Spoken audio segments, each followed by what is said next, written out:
The Crash Course Live is presented by Smash It Demolition Derbies, who host Bash for Cash, Blizzard Bash, and Capital City Carnage. Online at smashitderby.com. And Stirring Dirt Racing, hosts of Maymania's team show at the Golden Spike Arena in Ogden, Utah. Online at stirringdirtracing.com. Reckless Abandon Derby Apparel and Derby Inc. Magazine. This is the Crash Course Demolition Derby podcast, recorded live at the FingerLakes1.com studios in downtown Seneca Falls, New York. And now your host, Chris Marquardt. Good afternoon, good evening, and welcome to this edition of the Crash Course Demolition Derby podcast, episode number 429 on deck this evening. Hopefully we'll be catching up with Sean Gochenour. I know Jonathan Furr is also waiting in the wings as well, as we're in the final run-up to Palmetto Destruction coming up here the 17th and 18th, Friday and Saturday, down there at the Florence Center in Florence, South Carolina. Everybody's looking forward to that one. Sent out a couple feelers around just to kind of see where everybody was at, and you've been doing the same thing, just kind of working the Facebook and finding out who's where in terms of their build process. And man, if it wouldn't be the middle of July or the beginning of February, you'd never know the difference. Everybody has the same story. It's a demolition derby for sure, with all the challenges and the uphill battles that they're facing with engines and transmissions and last minute pulls and cars not being done and trying to tune this and trying to tweak on that. It was the more things change, the more they stay the same. Yeah, absolutely. I mean, we've mentioned it before. It makes me feel good to know that some of the best builders and drivers in the world, wait till last minute, just like me. So, and some guys have, been building for a while, but it just seems inevitably somebody or a group of somebody is always run into that last second. Yeah, you thought you were doing good, and then your tranny quits working, or your motor freezes up, or a rear end, something happens to your rear end. So it's just par for the course. I mean, and unfortunately, it seems to happen to us derby guys a lot. But I can't wait. I was thinking about it a lot today. I'm pretty excited. It seems like it was only a few months ago we were at a derby, and that's okay. And just excited. I can't wait to get down there. Seeing some pictures of some cars. Mm-hmm. There is some nasty iron that's going to be down there. I'm just looking forward to it. It's going to be a hell of a show. Jonathan Furr was the defending winner. He's got some wrenching that's happening as we speak, and it was good to see Pete Hansen releasing some pictures. He's got a lot of support from SMW, so he's going to be making the trip down there for that one. And it sounds like maybe we've got somebody there waiting in the wings on our Zoom call, looking for a thumbs up over there. Let me know if we've got him or not.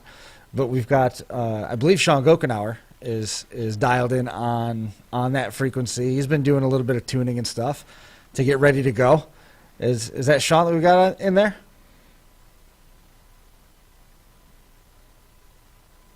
Looks like maybe we don't. But we were talking about the tuning and the last minute stuff. Pete Hansen's car looks like it's been put together, and of course there's going to be, we get a hold of him, he's going to, it fought me the whole way. He spent the first 5 days of the build just staring at a set of rules in a bare frame. Yeah, absolutely. I'm sure we'll see a Ford, whatever style it is, built a way we've never seen it built before. Cause that's what Pete does. It's funny. I've pretty good friends with Brett Relier, and we've talked a bunch, and we talk a bunch, and I've never seen Pete in the process of building a car. You can say whatever you want about Pete, but he does build very impressive cars. Sometimes they may push the rules a little bit, but and he was just telling me, he's like, to walk in Pete's shop and watch the way he builds stuff and how meticulous it is, and how exact he wants things done, and it's neat that, guys take that much time and put that much energy into stuff. But I mean, if you're going to win, then you don't want anything to beat you. Right. So you want things as close to perfect, or as close, as perfect as it can be in your mind. And it's just like any other motorsport. When you get in that car, you want to think, okay, it's up to me now. Now I can I do my part? So it's pretty neat. He's told me a few stories about watching Pete build and how crazy he is about even just little things. He's this bar here in my cage doesn't look right. He'll cut it out and start over, and it had too much of a downslope, or too much of an upslope, or just crazy. But I mean, you can't argue with results. I mean, he's obviously done pretty well. But then you pair that side by side, the meticulous nature of Pete's builds, and then you put that side by side with Brett's builds. Yes. And Brett's car comes out there in a class that allows body mount swaps and engine swaps and all this other stuff, and he'll come in with half or maybe 3/4 of the body mounts not there, and an engine that appears to be running on 3 cylinders. And then with 5 cars left in the Derby, he'll go twiddle with something underneath the hood, and all of a sudden all 8 cylinders are working again, and the thing runs bulletproof until he brings it down to the wind. Yeah, and we've seen that happen not infrequently. Yeah, we certainly have, and that's that's the thing, and I could be called the homer, and that's fine. But I've told Brett, I truly believe that he could win any show in the United States just because he is that good. For whatever reason, he has a lot of good luck on the track. But he went down there last year and he got Mad Dog. He hadn't gotten Mad Dog in a while. It's funny because we'll go down there, we'll be hanging out, and Preston picks on him for not driving hard enough. Right. Preston, which is Brett's son. Now you can walk in. Brett might get upset, but you can walk in Brett's shop and look on the wall and see, he's done okay in derbies over the years. Go in his house and there's about Brett? You go in the house and there's a few more trophies and stuff in there. But Preston picks on him. He's like, I'm like, I think Zach would trade some of our Mad Dogs to you for some of these feature wins. So, it's cool. Obviously Brett, he went out last year, just locally and with some pre-run stuff and won 3 or 4 times and just what he does and, had fun doing it. So I'm looking forward to it. The guys that, travel, New York travels pretty well. We're pretty going to be pretty well represented. Jeremy Gully is taking a car down. Kylie's running one as well. Brian Leonard. Yeah. Those 3 out of that garage all for the sure. Compact stuff. So I'll go out on a limb and say Jeremy Gully gets a Mad Dog because he's pretty good at getting those Mad Dogs. So hey, look at that! Oh, look at that guy! Yeah, fucking finally. Look at that! Look at this. And we'll want to fix that tag. We got Jonathan Ferd joining us here. How's everything going out that way? It's going. No complaints. Other than this ragged ass phone, I've been fighting it for like 30 minutes trying to get on this thing. Well, I mean, Zoom wasn't meant for flip phones. I understand that. Oh man, I wish I still had like a fucking Nokia or a walkie-talkie would be better at this point, I think. Well, I'm glad that you persevered and you got through it, and you're able to catch up with us for a few minutes. I've had to ask like 16 people how to turn this thing on. This is awful. Now listen, you know what you should have done? There we go. You should have asked your daughters. They would have told you how to turn it on first shot. I would have beat y'all. I think. I probably would have been on it before y'all would. I agree. So the most important question is, do you have a spot cleared out for the trophy you're going to win again this weekend as defending champion? Well, yeah, I did. Actually, I made a spot on the shelf there. I threw a couple things away, and I made room. But I don't think it's going to be there. We're going to try. But the people's coming this time. I think that the competition is going to be a little bit rough. I don't think it's going to be a walk in the park. I'll say that. We're working on it. How about that?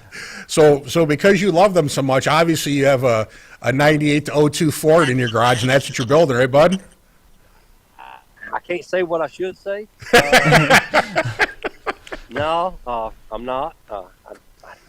As much as I'd like to tell you I'm running like a metric GM and I'm going to like junk Pete Hansen with it, I can't say that. It ain't going to work. I'm running another Cadillac. I'm running another, 74 this time instead of a 73. Poor guy. But no, I'm not running no Ford. You ain't going to catch me in a Ford too much, I don't think. Now, the guys in Ohio, they plant seeds and grow GM wagons. I've heard at your place you plant seeds and grow caddies. Is there any truth to that rumor or what? Zero truth. We do put caddies out there, and then they rot for some reason. Like every time I pull one out, they're fucking rusty, bad. No, there's no truth to any of that. We have several for sure stacked back, but nothing anybody's interested in. I don't think the stuff I'm running, most people don't want. So. Well, the nice thing about rust is that you can fix it and make it better than it came from factory, right? That's what I try to tell Jason. I try to tell Yank. I try to tell Billy. It don't work. I try to tell them the same thing. They're not having it. The guys, Palmetto down there, they're not listening to none of that. They rust repair. They're pretty tough on rust repair, actually. Even the stuff I've showed them pictures of, they always drill them. They always check them. Even though we're kind of buddies, they always look into it. So no, it don't work quite like that.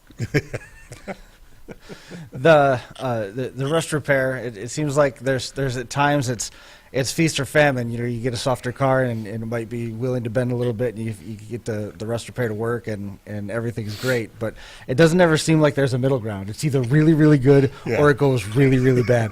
There's none of that middle ground. Yeah, no, I'll agree with that for sure.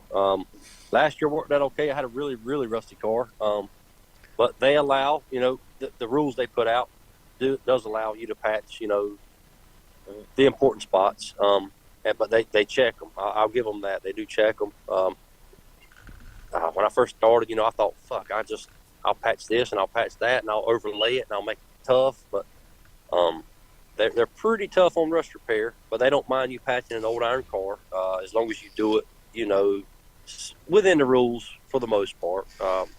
And they'll work with you some. But this year's car is a little cleaner than last year's car, so I didn't have as much rust repair. So in terms of making a car work for down there, rust repair aside, you're looking at trying to make the thing as tight as possible, and then it's always the next weak link in line that's the one that's going to be the fail point. With this rule set and what you're able to do, is there an advantage over having a 74 versus a 73, or is there an advantage over having being able to run old iron or something like that? Is there any type of advantage to being able to build a little bit more inside the car with the way that the rules are allowed? I don't see it. I think old iron is actually at a disadvantage for the most part as far as getting around the track, moving around. I like old iron myself. There's still a lot down here. Even rusty cars that's patched. I still think there's a disadvantage to them versus like a 9802 or a 03 and newer Crown Vic. I think the guys move around better. I don't think there's no advantage to an old iron car or patching it, any of that. I think that's just what I'm used to. I think, it's like me riding around an old Slug versus somebody jumping around, in a new Crown Vic. I don't see any advantage to an old iron other than, they're plentiful and we know them. But sure, guys coming down, from PA, New York, wherever they're coming from, I think with them running Crown Vics, I think they'll get around the track better. I think they'll have a better shot at winning, to be honest with you. But that's just what I know. That's what I like. So that's what I run. Is there any car in Demolition Derby that has been given as much as the new style Fords have been given? What's that now? Try that one more time. Is there any car in Demolition Derby that has been given as many favors as the Crown Vics have versus something like this old iron? No, I don't.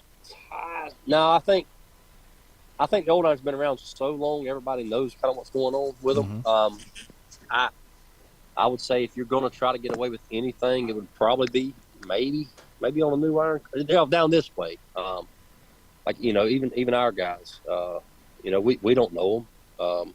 We know some of the old iron stuff pretty well, but I'm really dumbed down when it comes to anything new, 9802, any of the Fords, the newer stuff. I don't think there's anything down this way.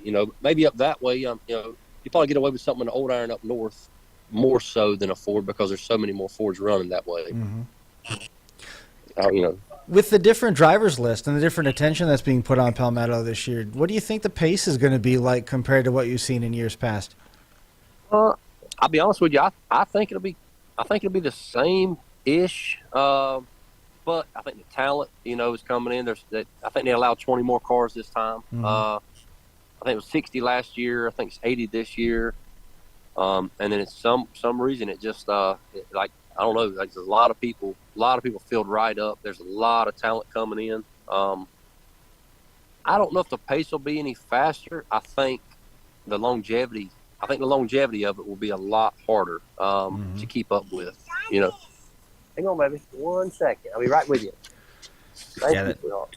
That does make sense that you're going to run into something like that where the pace isn't necessarily going to change, but you're going to have a different, I don't know, I guess the way we described it last week, we were talking about this is, in terms of the Blizzard Bash brackets, is your quality is just going to be different. Yeah. And you might run into a case where you're still going to have that same type of aggressive pace, that same type of, northeast, east coast style pace, but the cars are going to be, for lack of a better term, more durable. They're going to be able to endure a little bit more abuse than what you might have seen in the past. Yeah, that's kind of what I agree with. Like, for years and years we've been running against Childry Crown Vics down here, and a lot of times we get lucky, a lot of times we get whooped, but competition's getting harder and stronger. And then this year with 80 and the talent that's coming, I think it's going to be a long drug out show, but I don't think Billy and Jason and Yank is going to allow it to be, you get opinions both ways. You get guys saying, well, let it play out. And then you get guys saying, you got to turn it up. These guys don't really want a 2-hour feature. They don't want it drug out. They really want you to put on a show. So I think it'll be more drug out, but I think it'll be a lot of hard hits to get to the end. That's kind of where I'm at with it. And I know inspection this year is going to be really rough. I'm not saying the first year wasn't rough, but they've learned so much. I think, they went really far this year. They got a lot going on. They really looked at a lot of different cars. They've learned stuff they didn't know. They've talked to a lot of people. I think they're coming prepared. Is kind of what I'm getting at. I think if you're going to try something this year, I think you're going to have to earn it to get it passed. So that being said, in terms of having to earn it, that being said, in terms of the driver's list and in terms of the inspection and everything, what's it going to mean to you if you are able to pull down a second one in a row? I'll be honest with you. If I make top 10, I'm having a party at my house. 14239, Norwood, North Carolina. Anybody wants to throw down? If I make top 10, we're partying because I think top 10 is going to be a win for us. With the talent that's coming, I think if you make it down, if you make the feature, I think it's a feat. And if you make it down to, say, top 10, top 8, I think it's going to be very hard to me. Really, I really do. Because, last year was a lot of talent. I was tickled with what I got last year. But, the guys last year was there have stepped up their game. And then new guys kind of coming in. I think it's going to be a little bit tougher to make it down. So I say, you make top 10, top 8. I'm pleased with that. So awesome. We'll see how it goes. But I play the game the best I can. But at the end of the day, you still got to earn it. Right. I see the lights in the shop on real quick before we let you go. I know you got stuff that you're still trying to work on. What's on the checklist for this evening before you wrap it up? Well, if you can see, I think I got Nate. So Nate's working on his, and then I got my nephew back there welding on mine. So what I do is I got a little shop there at the junkyard I work in, but so many people in and out. A lot of times I bring my cars down and work on them at Nate's place. He's probably he's a better builder than I am. I'll give him that. And down here, I don't have to worry about dealing with somebody who wants a $10 headlight. I can just stay in here and work on my car. So we're gonna try to put the hood on tonight. We'll try to get the shroud on the radiator, tie rods, and maybe bleed the brakes. Hopefully shake it down tomorrow. Hopefully this week we'll get some paint on her, and we'll see how it goes this week. But no, I try to come down. Nate's, I got to give a shout out to him. He's pretty sharp. I'll give him that. If he had unlimited funds, he'd be really hard to handle. I'll give him that. He's a good builder. Awesome. Well, I appreciate you sticking it out with us for a few minutes here, and we look forward to catching up with you and Nate down there. And in a couple of days, we'll be getting it on Friday, and wish you the best of luck. I hope the rest of the week goes smooth for you. Yes, sir, buddy. I'll see you Friday if nothing else. Good luck. We'll see you. Thanks, guys. See ya.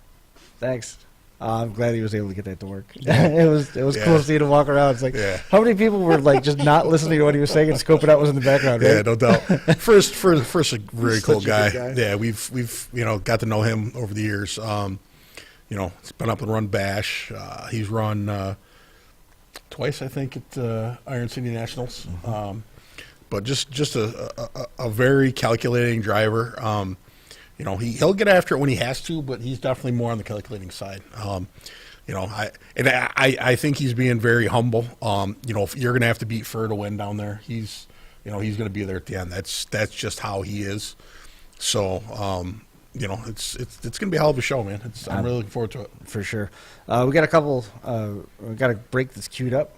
Tell you a little bit more DDL Demolition Derby Life magazine and some of the stuff that's added with that. We'll be talking about unified points and stuff because our next show is this weekend as well over with Hillbilly Bash. So we'll run through that. We'll come back and we'll see if we can catch up with Sean Gochenour. We'll be right back.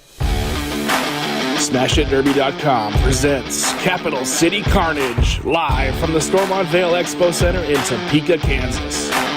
This two-day heart racing event takes place March 3rd and 4th, 2023, and features 8 different classes, so there's something for everyone. You'll see youth front-wheel drive hobo, hobo minivan, weld compacts, front-wheel drive hobo, full-size mod, and 2-man extreme features, as well as 5 separate $6,000 to win street stock weld features, and a $10,000 to win limited weld feature. In-person tickets and pit passes are available now on Ticketmaster.com. Can't make it to Topeka? Watch from the comfort of home at DerbyNation.tv. It's Capital City Carnage, March 3rd and 4th, live from Topeka, Kansas. For more info, visit SmashItDerby.com and DerbyNation.tv.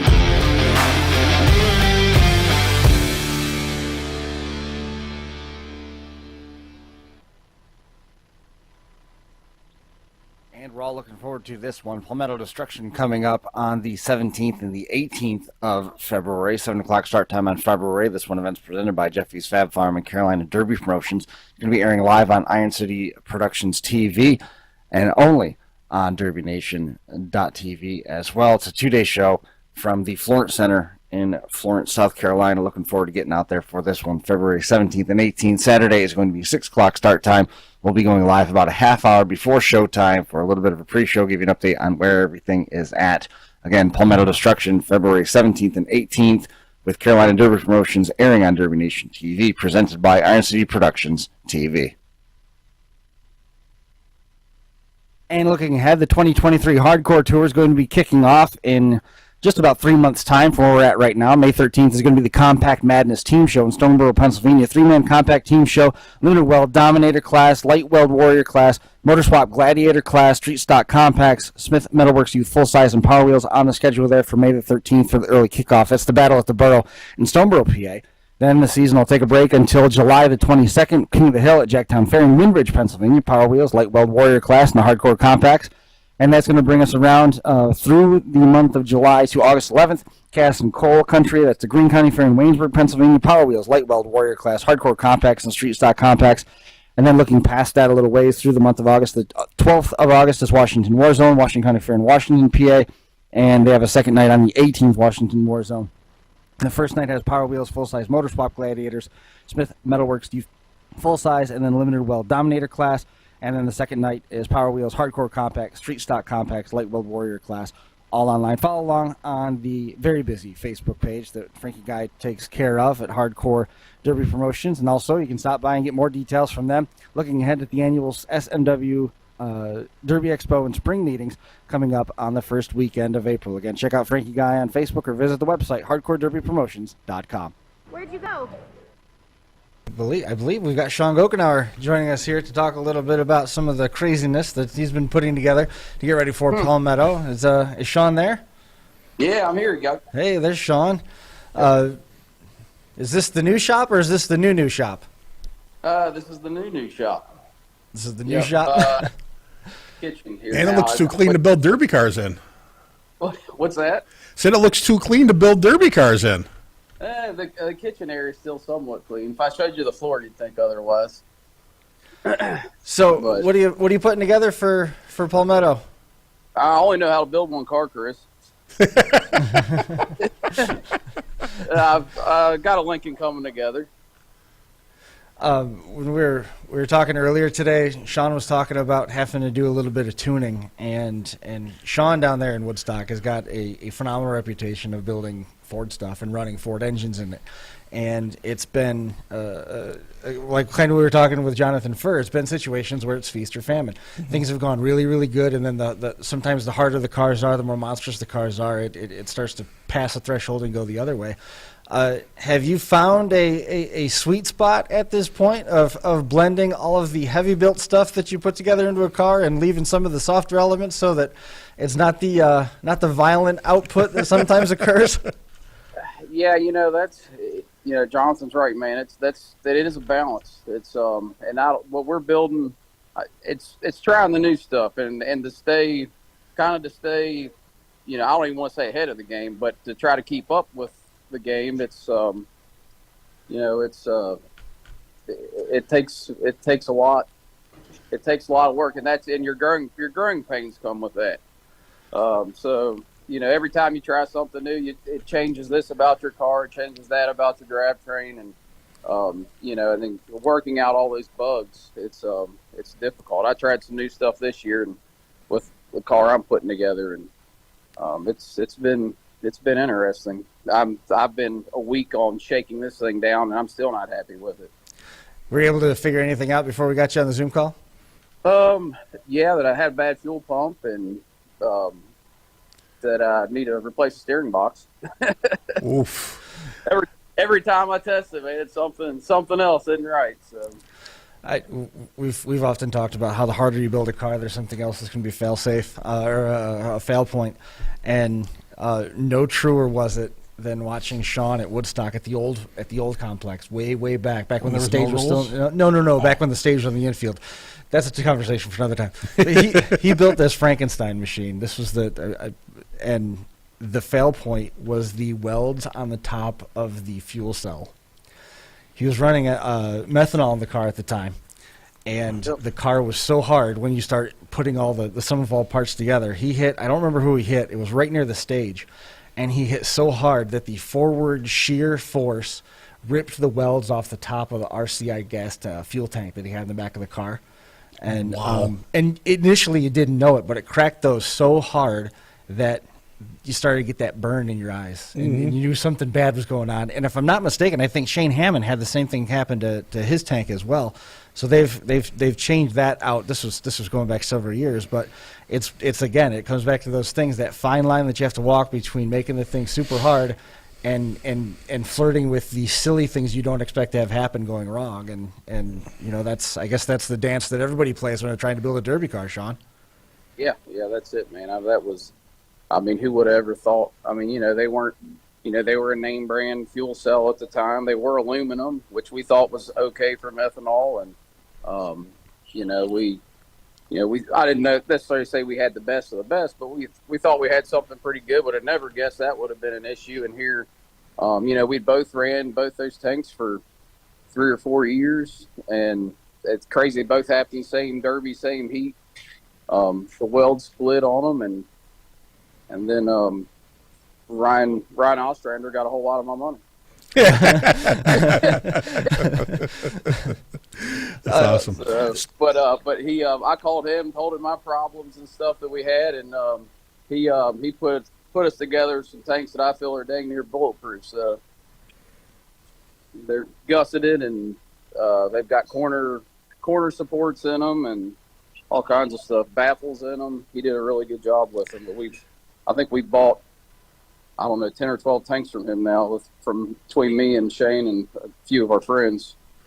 So you've mentioned, changing this and checking on that and trying some different things. The most important question, at least for me, is, are we still going to see the Sean Gochenour on track that we're accustomed to, that generally runs wide open and makes junk? Well, I guess it depends on how stuff's going. Depends on how everything goes. Probably though. I try to run with a level head, but I like to run aggressive too. So I'm somebody I'd rather I'd rather beat you by taking you out than beat you by outlasting you. I know a lot of people say that's, if you want to win, if you want to put some money in the bank, that's probably not the mindset to have. But, that's the mindset I've always had. I don't know. I'm in it for the fun of it. If I was in it for the money, I'd got out a long time ago, I can tell you. That's for sure. Running it at the old fairgrounds with some of the heavier built stuff, running with Nationwide, you got on a streak that was going pretty well, and then all of a sudden it went dry. Then they tore down that infield, and the horse group invested a ton into the facility. They were able to build the new complex at Woodstock, and you got a little bit hot again, running old iron and some of the stock rule stuff, a little bit lighter build. And then I don't know if fortunes just changed or if people got wise to the Army Green 302 that was out there, what the situation was. But then things cooled down a little bit, and it's always been this sort of ebb and flow down there. And you can run a bunch of different names off the top of your head. When you talk about Bill Orndorff and you talk about Mark Wolf and the cast of characters down there have all sort of seen this same roller coaster of ups and downs. Mm-hmm. Is it a product of just hitting on something and winning? Is it a product of luck? Is it a product of just having the hot hand at that point? What ends up being the catalyst to success in that part of the country or in Demolition Derby as a whole? Because we've seen you go other places and do well in addition to just running well in your home area. Yeah, I mean, the catalyst is, I don't know how to say it, but it's really just putting the time and the effort into it that it takes to put a good car on the track, to to get all the bugs and worked out of them. It's hard. The cars that I've had the worst luck with are the cars that I get done the night before the Derby, and I show up and the fuel pump takes me out, or the something dumb that if I would have had an hour to test and tune at home, or if I'd had a couple evenings or a week of evenings even. I mean, the more the merrier, really. But it takes a lot to get these things shook down when you're building them from nothing. When you're replacing all the suspension parts, all the drivetrain parts, you're bending this, pressuring that. When you're doing all that stuff, it really just having the time and being good with time management, I guess, and getting your car done in time to get all that stuff done. But that's when I've had the best luck. Of course, I don't know if you really want to call it luck then either. I guess that's when I did the best when I've been the most prepared. Oh, that makes sense. Good. But that's good soundbite. Yeah, and in different times, different points in my life, I've had more time to put into them. I run a business of couple points in my life I was running a couple businesses, and it's just I have a pretty young family, and there's always unfortunately, as much as I'd love to put all my extra time into cars, it's just not always possible for me.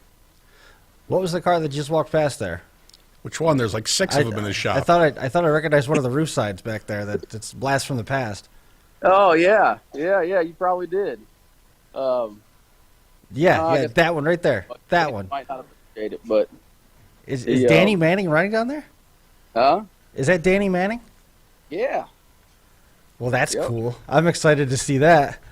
Yeah. No, he's got a nice one here. We got him. I'll give you a little tour around.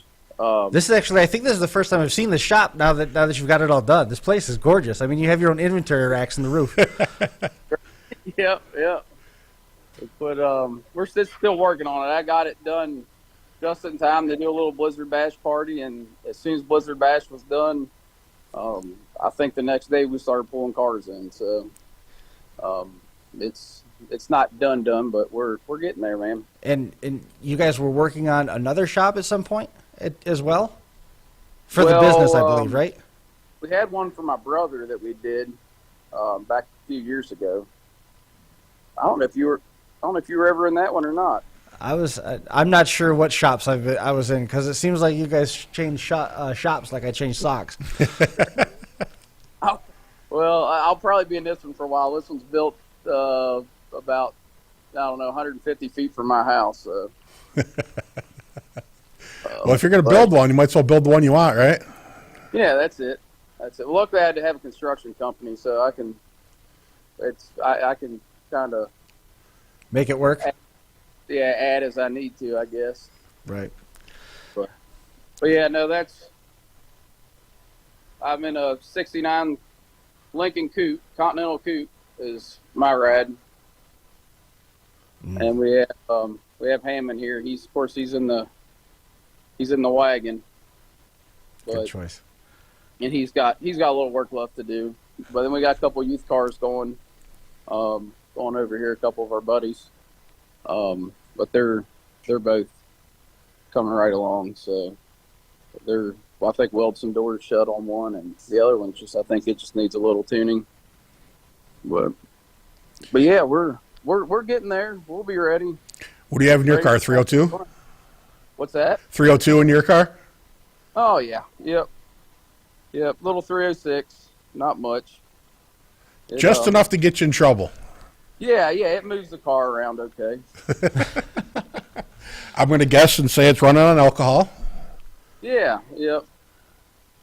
Nice. The motor I put together last year, I couldn't decide whether I was putting that or I have a 350 a Windsor I built that's up on the shelf here, and I was going to run that, but time constraints, and I don't have a lower cradle built for that engine, so we stabbed the old 306 back down in it.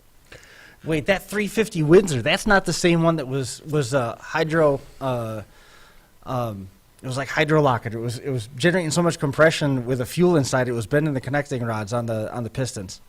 Yeah.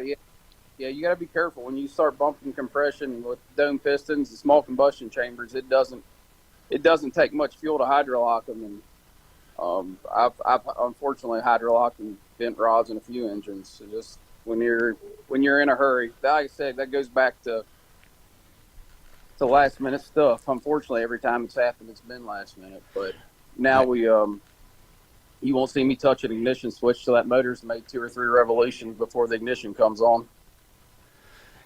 He had one of those sitting on the toolbox in the old shop, like a badge of pride, and it generated so much power and it was turning so fast. It didn't have enough margin for error, and it bent that thing like it was nothing. It was wild. Sean, do you run a chip in your car, or do you just turn them until they don't turn anymore? No, I run a chip. I've got let's see. I think I've got this one set. I think my 306. I have it set at 8 or 85. I can't remember. And it's capable of more, but I'm not. I don't. Ever since I built this engine, I don't think the harmonics are right in it. It seems a little. It gets the. I don't know. It's just something about it has me a little nervous, so I keep it calmed down a little bit. But it's actually capable of turning a good bit more, or it should be, anyways. I haven't tested it. You should put drag slugs on that car sometime and take it down. But you might reach over and turn the dial, though. Well, I'm excited, man. I can't wait to see that car in it's action. gonna be It's fun. going to be a good weekend. What time are you guys rolling out? We're hoping to leave out of here. I'm thinking late Thursday morning. Hopefully get down early enough on Thursday to get our rooms and get some dinner and meet up with some friends and get some drinks. There you go. Sounds like a good idea. Yep. When are you down? We're going to get in Friday morning. Friday morning, okay. Yep, we'll be in Friday morning. At some point, we'll be in and get over there, and then we'll be around Friday night after the show, and then back at it Saturday, getting everything set and staged and ready for Saturday night. And then by then, time to sleep in the airport for 10 minutes. Yep, fly home. We'll go take a nap in the airport and fly home. No. We are just shy with our departure time on our itinerary Friday. We're just short of sleeping in the airport Thursday night and Friday. Yeah, we are. It's going to be an early start, but Yeah, I'm looking forward to it. Absolutely. Yeah, definitely. It's always a good time when the Derby family gets together, man. Absolutely. For sure. How's everybody out there anyway? I'm trying to think. I don't think anybody's got any complaints. We're all, plugging along. Everybody's still building cars, collecting cars. I don't know. Shane Shane keeps talking. She keeps hitting around retiring. I don't know what his plans are. I'm hoping to keep him in it here for another couple of years. Told him I wasn't done yet. He couldn't be done yet. That's right. With that giant shop, it looks like everything can be kept undercover. You don't have to worry about water getting in those switch boxes anymore. Oh man, yeah. It's just I did a 60 by 80 garage here, and then I did a 40 by 80 overhang out the backside. Just being able to keep stuff inside is, man, it's a game changer. It's such a game changer being able to keep stuff in, keep stuff nice, just in better shape. And I've always been a busy person, so flushing fuel systems with gasoline and covering, keeping stuff covered up nice and tight. It's always been a weakness of mine. So this has been a game changer for me for sure. For all of us, because we're all, as you say, there's 5 of us in here building cars, so we're all benefiting. Well, hopefully that benefit and that preparedness translates into some success this weekend. We'll look forward to catching up with you when we get down there. It's going to be pretty stiff, I've got a feeling. So hopefully, yeah, that'd be cool. But we'll see. We'll see how it plays out. There's definitely some good drivers coming, some good builders, and some guys that can definitely wheel cars. So it'll be fun. It'll definitely be fun. See how it shakes out. Well, don't delete that Zoom app until after next week, because we might need it next Monday. Or you want to talk to the dumbest driver out there? But yeah, man, that sounds good. Sounds good. Always like talking to you guys. Of course. Well, we look forward to seeing you down there, man. Travel safe, and hopefully the rest of the week goes well. All right, buddy. You all do the same. Have a good one. See you later. Thanks, Sean. See you, Brian. There goes Sean Gochenour. Such a good dude. Yeah. I really just get down there to see them. Yeah. I just really hope that they talked about the preparedness and stuff, and they've put a lot of time into getting prepared for this one. Yeah. And they always come and they put in the time, and they get there, and it always seems like there's this one little thing that just fate. Yeah, I remember one time I was down there, and he had that Ford wagon that had the subframe and the frame sections and all this different wild stuff that had been done to it. And what ended up keeping it from getting there was the switch box was full of water. Oh man, and that hurts. You start going through every step and getting wrapped up in the build and getting the car ready and band-aiding the weak points from last year, and it went to hit it and nothing happened, and nobody even thought to even check it at that point. Yep. Yeah, it was tough. For those who may not know, Sean is the car in our intro that the tire ends up on top of. He comes down track and hit somebody about 40 and ended up with a tire on his carburetor. Sheared the wheel right off the... Yeah, pretty cool. It was pretty awesome. cool. But I mean, we've seen Sean put on some really good shows. So, like I said, man, when it comes down to it, I just like seeing stuff get junk. So hopefully he always delivers. Yeah, hopefully there's a lot of that this weekend. Hammond does the same thing. Yeah. I know we got another break queued up. We'll do that real quick, and we'll come back, tie up the loose ends on 429, and then we'll be on our way. Jeffy's Fab Farm in Fredericksburg, Virginia specializes in all of your demolition derby needs. We've got you covered from bumper to bumper. Whether you need headers, shifters, harnesses, fueling systems, or complete turnkey setups, Jeffy'sFabFarm.com can help. We've even got a Canadian branch to help our northern customers. With over 16 years in the industry, we've got the knowledge and experience needed to provide the highest quality parts and put you in the winner's circle. Visit our website today or call Jeff at 540-907-3390. Fabby says the best parts come from the farm. Jeffy'sFabFarm.com. And we look forward to next week with a shakeup expected in the Unified Point Series standings. Edwards and Adkins hosting Hillbilly Bash in Huntington, West Virginia here this coming weekend. March 17th and 18th will be the next event after that, the Wicked Team Show in Sturgis, Kentucky, and then a month off before they get the Dead Man's No Mercy event in Dunbar, Pennsylvania, April 15th and 16th. Another show scheduled for April 21st and 22nd with Derby Icon Spring Explosion in Champaign, Illinois. And then a little bit of a break before we get to June 1st. That's Ultimate Derby's Midwest Massacre in Pecatonica, Illinois. 3 events scheduled for the month of June. Check that, make it 4. June 9th and 10th is TNT's Wexford Warzone in Cadillac, Michigan. Top Notch has the Southern Illinois Showdown in Marion on the 16th and 17th. Then June 24th is Wayne Fair Richmond Derby in Richmond, Indiana. The leaderboard so far, Adam Eaton and Michael Voss tied at the top. They are not committed to running the full season right now as scheduled drivers. So you see Adam Eaton and Michael Voss on top right now. But once they do that first purge in May, unless they've committed, those guys will drop out, and Trevor Jones potentially would move up into that number 1 spot. Trevor Jones with 14 points, along with Levi Deem with 14. Don Santel and Logan Sorensen both with 11 points. Eli Maples, Jordan Shepard, and Andrew Barber with 10 points each. Make sure you check out the ME527 Unified Series online. You can keep track of the drivers that are in the current hunt and that are on the outside as well, if you keep track of what's going on their Facebook page. On the virtual Unified Point Series side of things, 1 event in the book so far. 8 drivers out there with 20 points each after the virtual Blizzard Bash that was hosted by Alliance Gaming. Dalen Brown with Cody Brown, Johnny Shanks, Kane Huffman, Ryan Phillips, Fernando Harrell, Michael Coons, and Gary George all out there with 20 points. And 16 points was Brandon Waller, Jordan Gardner, Herb Elkins, Trevor Falk, Nathan Marker, Jacoby Manuel, Kyle Hubble, and Scott Oman. Next up is the Snow Brawl. It's a midweek show hosted by Crash Course Gaming. And then after that's going to be the Redneck Rumble, A-Plus Promotions, hosting that one on March the 25th and the 31st and through the April 2nd date. That's going to be occupied by Vito324 Gaming with April Fool's Throwdown 3. April 14th and 15th is Retro Rumble, hosted by Z&K Promotions.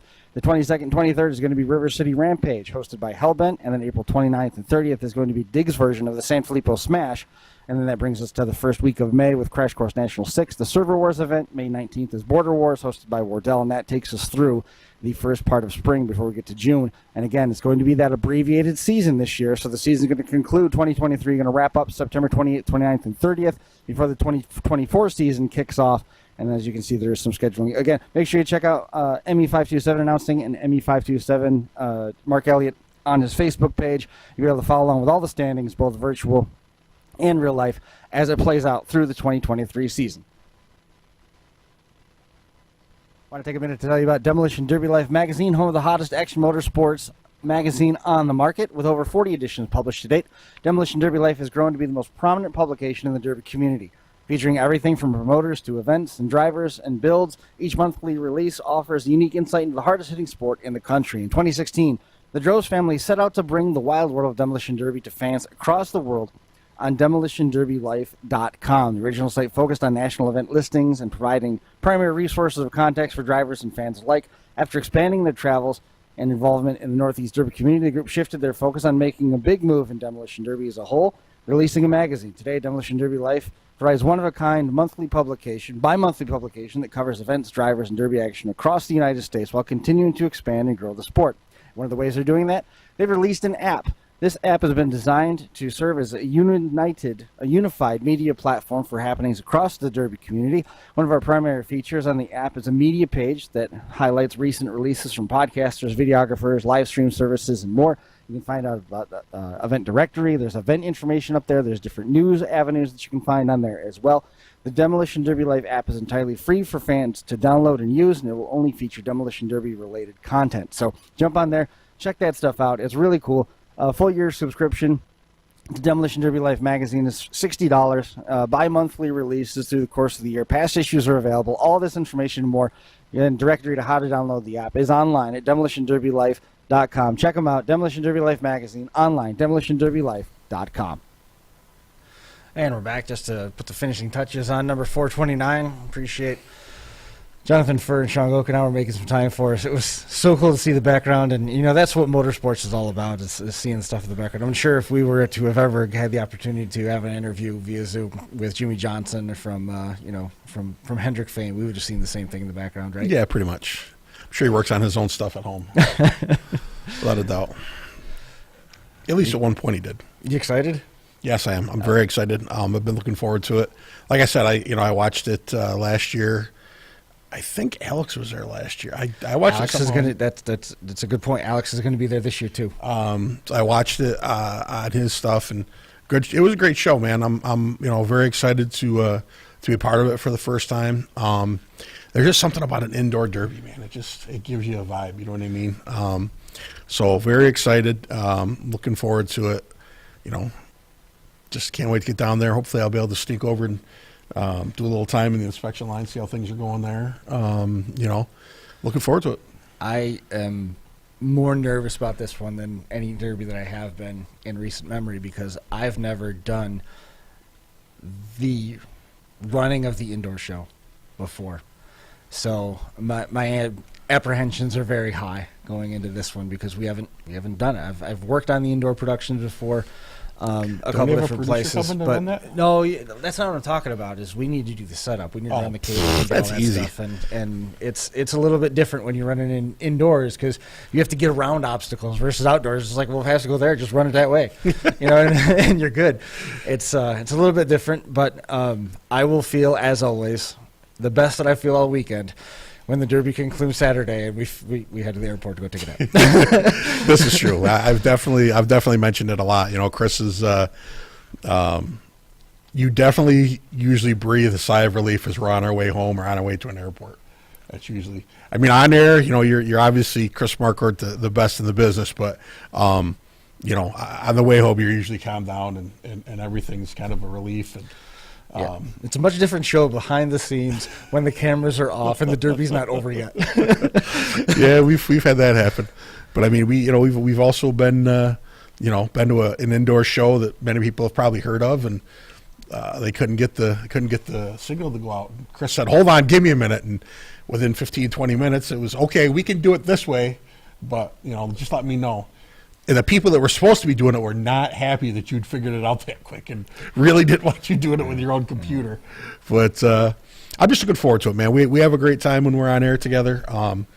2-day show, a lot of great drivers, a lot of great friends we haven't seen in a while.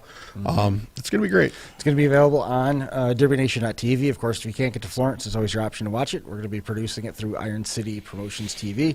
So that's always going to be fun. Speaking of which, I don't know if you saw Nick King has made some advances, taken some steps towards making some sort of derby alliance or derby something that could potentially serve as a unifying entity to bring a bunch of these different promoters together and bring some drivers together. And you know what?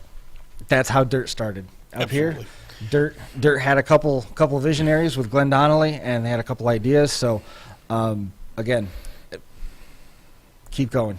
As long as you've got some traction, keep going with it. He said that some people have told him that he's an idiot, and there's some promoters that have been on board with it. You're going to have that whole spectrum, but none, if nothing less.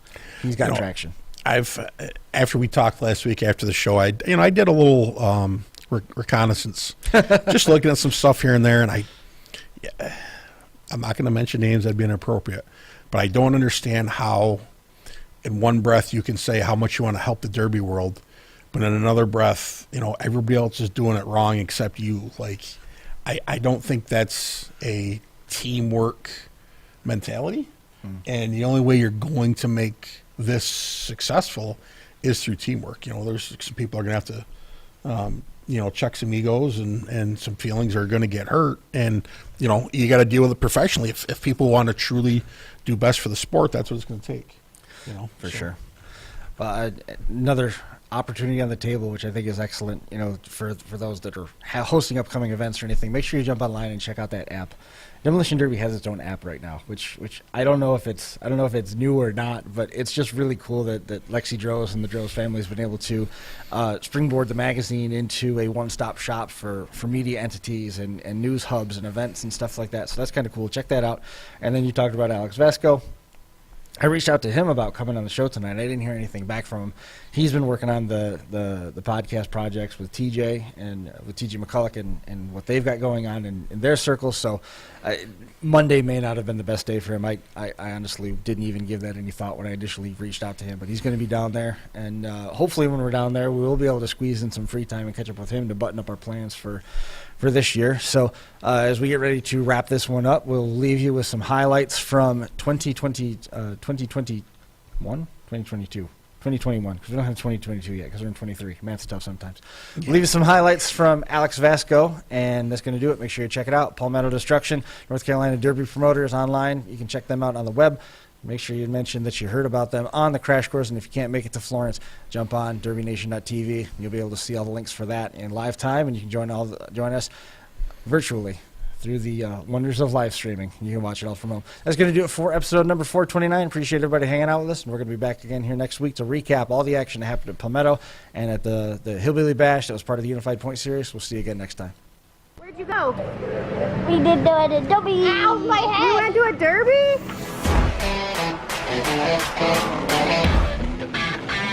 Hey Derby World, this is All For Him Racing Videos, where Derby never ends.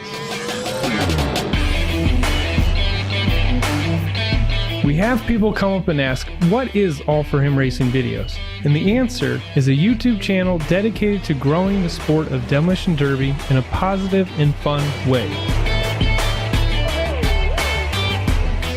Our passion is to show the next generation the sport and capture the memories for generations to come.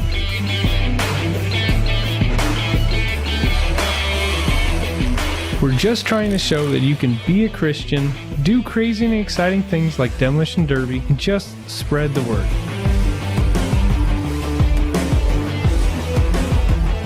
We have traveled all over the country filming events, all while meeting many great people, hearing amazing stories, seeing the passion for this sport, and falling in love with the derby community.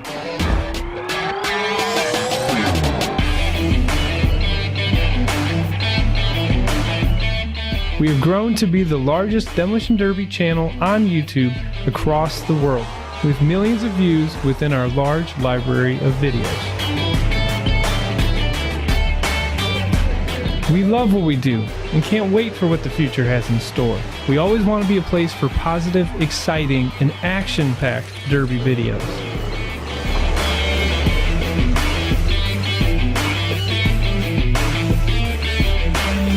Thank you, Derby World, and enjoy the videos.